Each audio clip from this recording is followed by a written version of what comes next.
Amis du Christ, compagnons de route de Moïse, nous sommes aujourd'hui à mi-parcours de notre séjour au désert. Jour 20, nous parlons des passions, les feux qui ne s'éteignent pas, la colère, la haine et l'amour. Cinquième commandement, tu ne tueras pas. Troisième et dernière partie. Vous avez appris qu'il a été dit aux anciens, tu ne commettras pas de meurtre. Et si quelqu'un commet un meurtre, il devra passer en jugement. Eh bien moi, je vous dis, tout homme qui se met en colère contre son frère devra passer en jugement. Matthieu 5, 21 et 22. Restons dans le contexte du désert avec Moïse et Jésus. C'est par un feu que Dieu suscite Moïse à l'Horeb, le feu du buisson ardent qui brûle sans se consumer, le feu divin qu'est l'amour. C'est aussi un feu que Jésus vient allumer dans ce monde. Je suis venu apporter un feu sur la terre, et comme je voudrais qu'il soit déjà allumé. Je dois recevoir un baptême, et quelle angoisse est la mienne jusqu'à ce qu'il soit accompli. Le feu de la passion qui a enflammé d'amour le cœur du Maître. Ces deux feux qui sont de Dieu ne s'éteignent pas.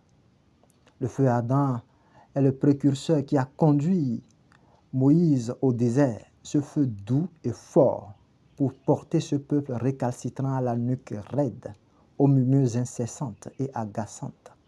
Au milieu de ce tumulte incessant, il est pourtant déclaré que Moïse était très humble, l'homme le plus humble que la terre ait porté.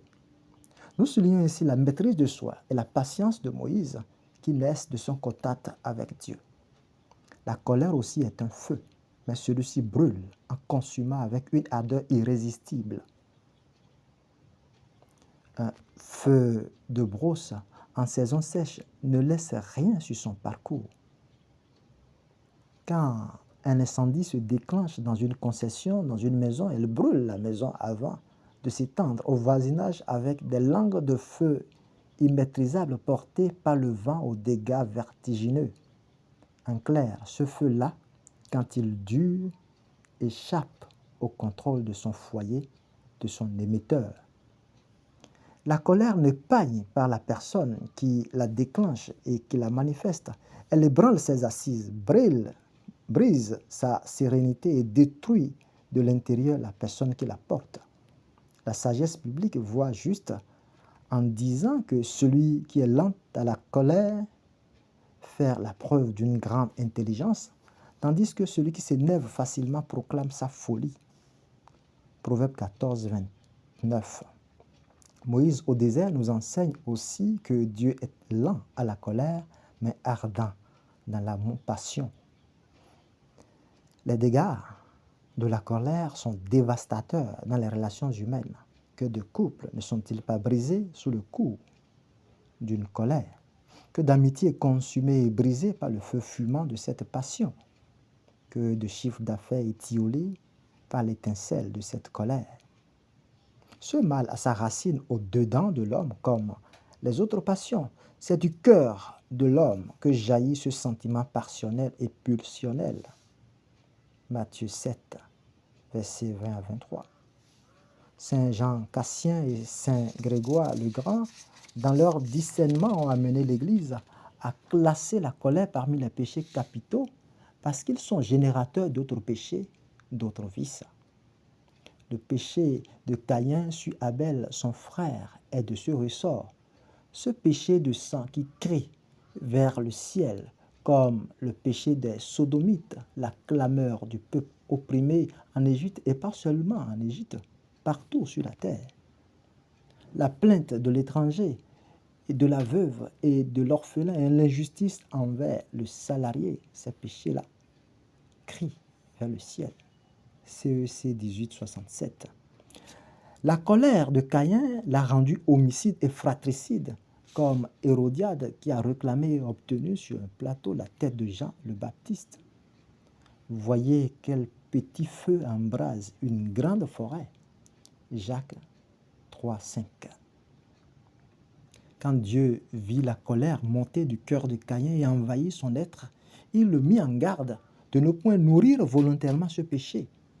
Caïn en effet fut très irrité et montra un visage abattu parce que le Seigneur avait agréé l'offrande de son frère et rejeté la sienne. Pourquoi es-tu irrité? Pourquoi ce visage abattu? Si tu agis bien, le relèveras-tu par ton visage? Mais si tu n'agis pas bien, le péché est accroupi à ta porte. Il est à l'affût, mais tu dois le dominer. Genèse 4, 5 à 7. Par ce propos, Dieu nous montre que le sujet par sa volonté agit dans l'acte de la colère, dans son extension. La colère de façon imagée devient dès lors l'essence d'un mal plus grand à la porte de la personne, un mal qui agrège, associe un autre mal. Il faut la couper à la racine, nous dit saint Paul, dont la rage meurtrière avec ses compagnons pharisiens du judaïsme avait fait d'Étienne le diacre le premier témoin de sang du Christ ressuscité. La colère, ce feu, ne fait pas bon ménage avec autrui. Si vous êtes en colère, ne tombez pas dans le péché. Que le soleil ne se couche pas sur votre colère. Ne donnez pas prise au diable, dit saint Paul aux Éphésiens, chapitre 4, versets 26 et 27. Choisis délibérément, c'est-à-dire en le sachant et en le voulant, une chose gravement contraire à la loi divine et à la fin dernière de l'homme, c'est commettre un péché mortel. Celui-ci détruit en nous la charité sans laquelle la béatitude éternelle est impossible. Nous parlons là du ciel. Sans repentir, il entraîne la mort éternelle. CEC 18, 74. Chez Caïn, comme chez Hérodiade, la colère a engendré la haine, puis le crime. L'apôtre de l'amour, le disciple bien-aimé qui voit aussi loin que l'aigle, nous avertit de ce danger à nos portes. Quiconque a de la haine contre son frère est un meurtrier. Et vous savez que par un meurtrier n'a la vie éternelle demeurant en lui. 1 Jean 3, 15. Seul le sang de Jésus éteint la flamme de la colère. Au crible et au feu des injures sur la croix, il trouva la force dans le feu de sa passion pour aimer et pardonner. Pardonne-leur, car ils ne savent pas ce qu'ils font. Ayant aimé les siens qui étaient dans le monde, il les aima jusqu'au bout. Jean 13, 1. Dans le feu de la Pentecôte, saint Étienne fit cette prière sur Saul et ses compagnons qui le lapidaient avant de mourir. Père, ne leur compte pas ce péché. Cette prière nous valut la conversion de Saul qui devint saint Paul de Tarse, l'apôtre des nations. Le sang du Christ éteint la flamme de la colère et le Saint-Esprit donne la maîtrise de soi. Ce sang coule dans l'Eucharistie et dans le sacrement de la réconciliation dans la puissance du Saint-Esprit par les mains du prêtre.